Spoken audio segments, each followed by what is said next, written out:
God to protect her family and make them happy. The protagonist, noticing this, smiles and starts to pray, saying that he wants to live happily with his family. Afterwards, at the age of 6, our protagonist had to go to school. We see a teacher who tells him to introduce himself. The protagonist introduces himself, saying his name and that he is currently 6 years old and hopes to get along with everyone. The teacher then tells him that he is very short and if he doesn't have anything else to add, and that probably the other children want to be his friend. The protagonist, in his mind, only says that he doesn't want to be friends with these snot-nosed kids. At this point, the girl from before screams, asking why the protagonist is in her class. The protagonist again bothers the girl, making her even more angry, but the teacher interrupts, telling them not to fight and that they have to get along. However, suddenly all the children start to surround our protagonist, asking him where he lives and if he wants to play. Afterwards, we see the protagonist feeling a little tired, saying that he finally got rid of those kids. He ends up finding the library, so he decides to read some books, sitting next to a girl. At this point, a group of bullies come to bother the girl who is sitting next to our protagonist, saying that she is always alone reading books and that she is weird. One of the boys takes the blue-haired girl's hair ribbon and starts playing with it. The blue-haired girl, with tears in her eyes, asks them to please give it back. However, they continue to bother her. Everyone goes silent and the bully boy asks the protagonist what he just said. The protagonist stands up and faces him, telling him that he is acting like a child and that it is fun for him to do that. The bully boy gets angry and tries to hit our protagonist, but he quickly dodges and in a blink of an eye makes the bully fall to the floor, taking the ribbon and giving it back to the blue-haired girl, telling her not to let them take it from her again. The bully boy tells the protagonist that he thinks he can get away with it, and the protagonist just thinks that he can't be hearing that from a kid. With a terrifying look, he makes the bullies run away and the blue-haired girl thanks the protagonist for having helped her with that. He says that the purple-haired girl and the boy who just ran away have a large amount of mana above that of a normal person, and that most other children are not even average. But he wonders how much mana the blue-haired girl has, so he decides to check and is very surprised to find that she even has more than her older sister, and that because she has a special ability to control mana. A girl like her should be among the 12 thrones or at least with a similar power.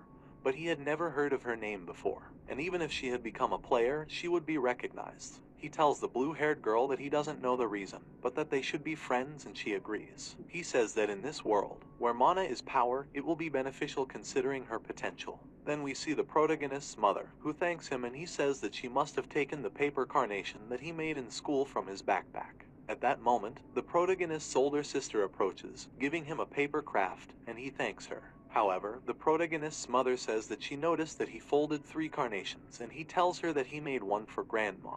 And here we see a flashback of the protagonist. He says that in elementary school, they made a paper craft for Father's Day, and although at that time he did not have a father, he had to do it for school, and despite making one every year, he never gave it directly to his grandmother because he thought that when he gave her the paper craft, the hate towards monsters for having killed his family would go away, so he never could convey it to her directly, and that is why in this life he would show her his feelings. And on May 4th, the government of the Celestial Maiden opened the restricted paths so that players could be with their families during the month of family, and as a precaution towards the monsters that appeared on the way, they had hired players to do the job.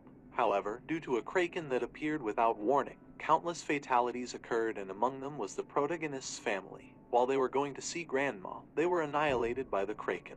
Returning to reality, the protagonist's father appears, telling him that it's a long weekend and why don't they go see Grandma, leaving the protagonist with this face, saying that they can't go see Grandma, and that he will stop it no matter what.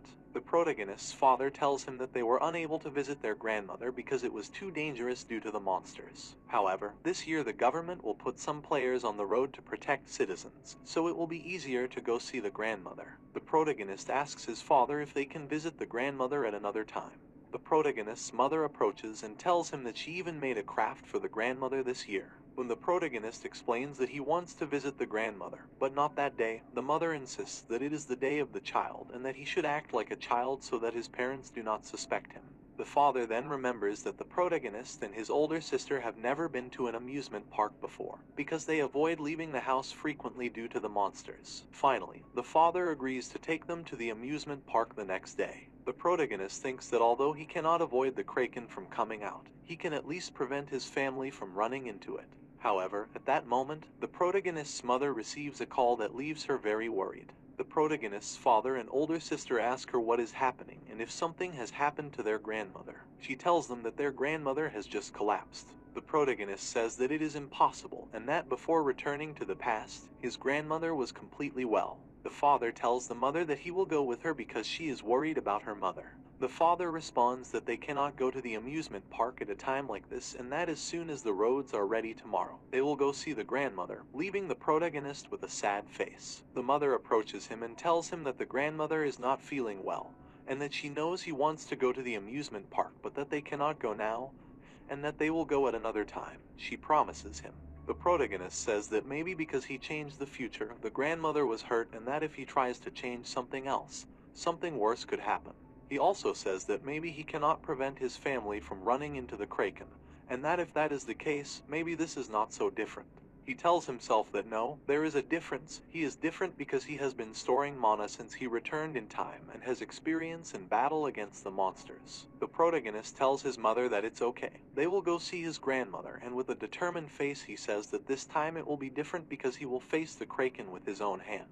They give a brief explanation of how monsters are classified.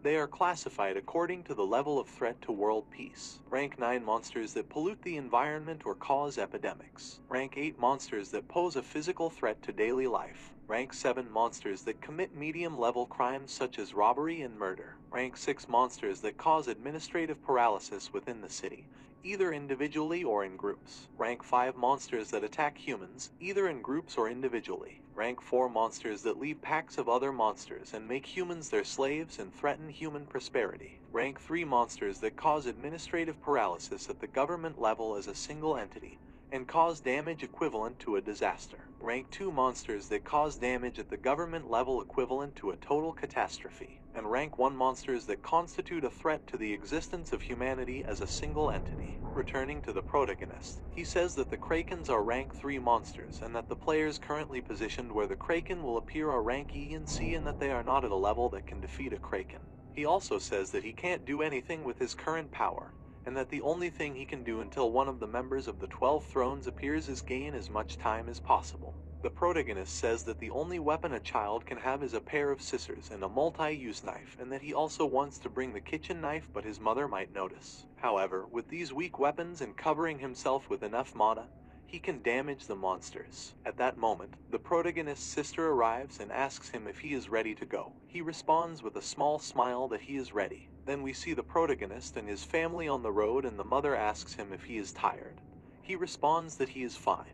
After a while, the protagonist says that before returning to the past, the Kraken appeared when they were halfway across the bridge, but the Kraken has not appeared yet, and that maybe something changed the future and that he hopes they can cross the bridge safely. However, at that moment, they see the Kraken coming out.